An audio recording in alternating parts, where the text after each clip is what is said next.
And now on the line is Councillor John Walsh from the Labour Party. John is the Labour Party councillor for Castleknock, and he was the party's general election candidate in Dublin West in the last general election. John, welcome back to NRFM. Thanks very much, Darren. Okay, John, we're going to talk today about the old schoolhouse in Clonsilla, as I wanted to get an update off you on the area, as I know that you have been doing a lot of work on it, and I read the article in the Dublin Inquirer about the master plan for the area a couple of weeks ago. Clonsilla is not in the official catchment area of Near FM, but the old schoolhouse in Clonsilla has a rich history to the people in Clonsilla and Dublin 15 in general. For the benefit of any listeners, John, who do not know the area in question, can you start off, please, by giving them a bit of background to the history of the site or area? Certainly, Darren. Yeah. So the old schoolhouse was the old Clonsilla National School, which was in use for over a century as a national school, and it closed. It closed in 1963. And it then, unfortunately, became derelict. It's a very historic building, and really it's an integral part of the heritage of Clonsilla. And I was very concerned, as were a lot of people in the community, but both to protect it and also to try and ensure that it's restored and brought back into community use. It really is a priceless part of the heritage of Clonsilla, and it is close to the heart of people. It's very much something that people in Clonsilla have a lot of concern about. Okay, and can you tell our listeners, John, what is to be found on the site now? Because there is some land adjoining the old schoolhouse, isn't there? Yeah, so the old schoolhouse is situated on a long strip of land it runs along the Royal Canal.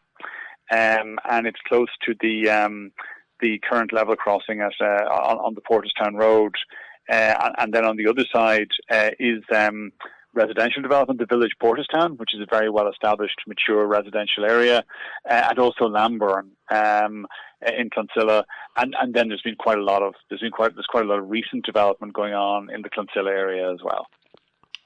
I personally find it a bit worrying that Fingal County Council have not bought the schoolhouse yet. Is it a case, John, that there has to be a plan for the site first before Fingal can buy the site? Well, I'm absolutely frustrated that Fingal Council hasn't succeeded in buying the schoolhouse. Both my colleague Mary McCamley and I have brought forward multiple motions to the local area committee urging Fingal Council to buy the old schoolhouse. I know, in fairness to the council, that some attempts have been made to buy it, and part of the obstacle is that there's a lack of clarity over the legal ownership of the old schoolhouse lands. And I want to acknowledge that I suppose the architectural conservation section of Fingal Council have required the owner or the previous owner to conserve the building and to make running repairs to it, because the building was in really terrible condition there a few years ago. It was at one point fires were set there. There was a lot of antisocial behaviour around it. And the architectural conservation section in 2022 asked I had contacted the council, and then the architectural conservation officer asked, required the owner to do remedial works on it, which, it's positive that its action has been taken to conserve it, but I think it's in a very precarious situation. As long as it remains in a kind of semi-derelict condition, and it's in private ownership, it's really in constant danger of severe damage being done to it.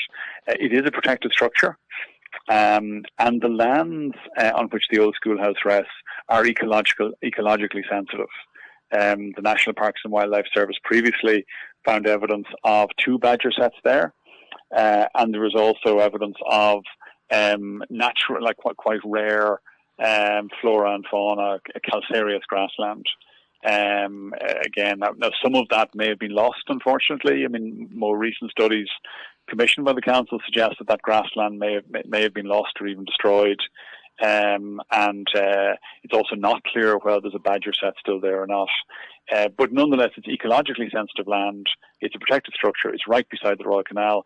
I just think it's crying out for cultural and community use by the local authority. I think there's a great opportunity for the council to buy it and to make it the core of a canal quarter, which hopefully would link up with the Old Keene Cottage across the road, which is right beside the Royal Canal, where perhaps there could be space for community groups.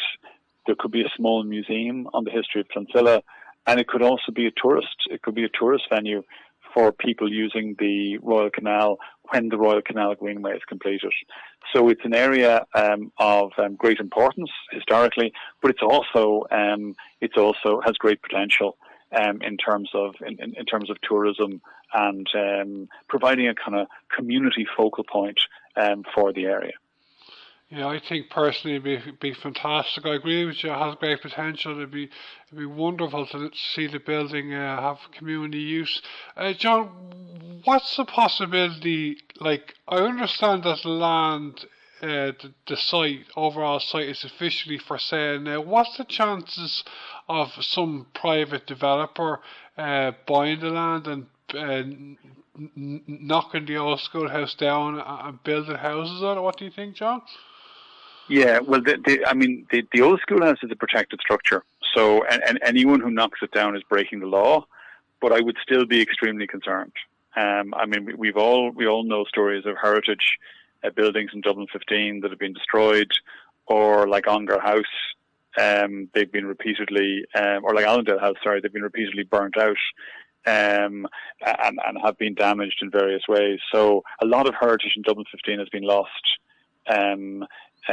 So I think we all have, as councillors, a moral obligation to protect the old schoolhouse, and I do think the conservationists in Fingal Council recognise that, and they're playing their part in protecting it.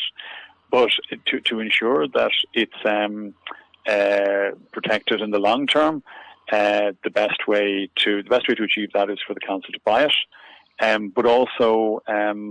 I think to kind of bring that about, I had proposed in the development plan that a master plan would be adopted for the old schoolhouse, and that master plan would kind of outline would firstly provide to protect the old schoolhouse in line with its protected status, and secondly would involve kind of restoration of the old schoolhouse and bringing it back into use as part of any development on the lands.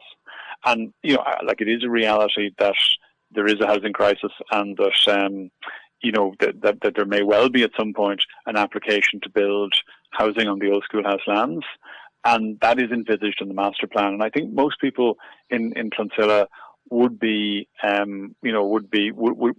fine with housing built on the lands, provided that's housing that reflects that's in character with the surrounding area and that respects the sensitive ecological character of the lands.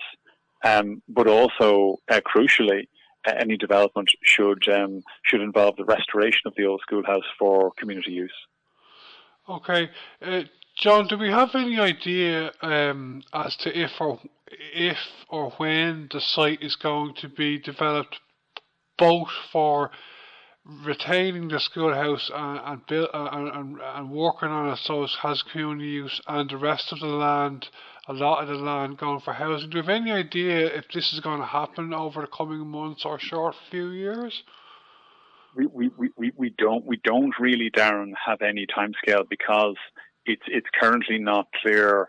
There's a lack of certainty over who owns the land at the old school around the old schoolhouse, according to Fingal Council, and there's also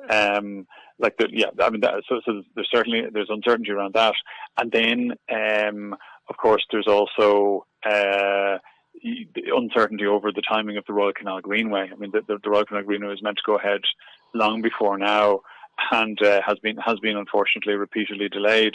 But I suppose what I've been campaigning for is for the adoption of a master plan that would kind of set out a roadmap to guide development of the old schoolhouse, and I think we've achieved some success with that. I mean, the master plan was adopted there specifically for the old schoolhouse by Fingal Council the 10th of November.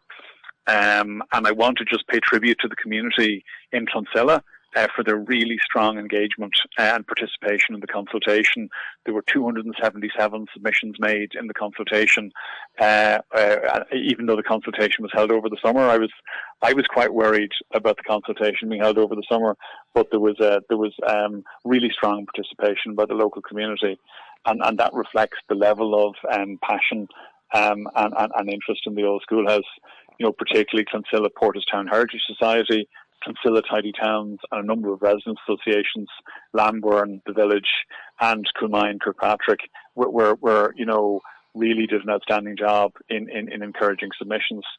And as a result of those submissions, I think we were able to get a much better master plan than we might have otherwise, because the initial draft of the master plan was put out in public display. It certainly had some positive features, but I think the community in Clonsilla was very worried that it didn't provide for community use of the old schoolhouse going forward, and there was also a lack of clarity about the level of ecological protection, of protecting the sensitive ecological landscape. So, following the feedback from the consultation, the councillors were able to make a number of amendments to the master plan to kind of deliver on to reflect the concerns of the local community. So I proposed a number of motions at our local area committee. Firstly, to confirm that. Firstly, to confirm that the old school, or firstly to establish that the old schoolhouse should be restored and brought back into community use. And secondly, we put forward a motion to require explicitly comprehensive ecological studies.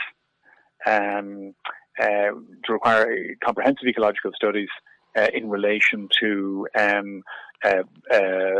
bats and badgers, in relation to habitats and flora and fauna on the land, and that's something that would normally have to be conducted anyway. But we just built into the master plan a commitment that there would be comprehensive ecological studies of habitats and of flora and fauna before any development took place.